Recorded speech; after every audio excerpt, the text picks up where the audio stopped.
喺香港最適合係買梳化床，唔係買梳化嘅，因為香港咧通常地方就比較細咯，小戶型咯。咁而家今日介紹呢一張梳化床咧，而家呢一張就係1.5米嘅，另外有1.3米、1.8米同埋2.1米可以揀。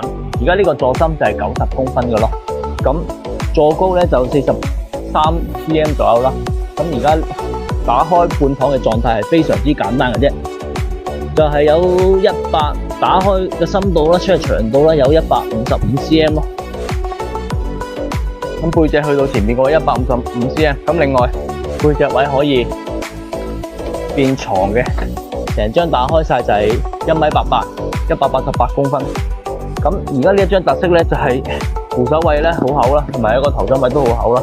顏色咧就有科技皮啦，好多色可以揀嘅，有防貓爪布同埋麻布可以揀咯。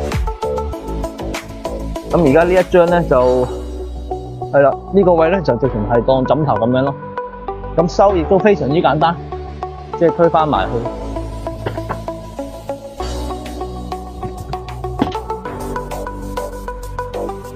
咁就收好㗎啦。有興趣嘅可以喺評論區留言，我會盡快覆你。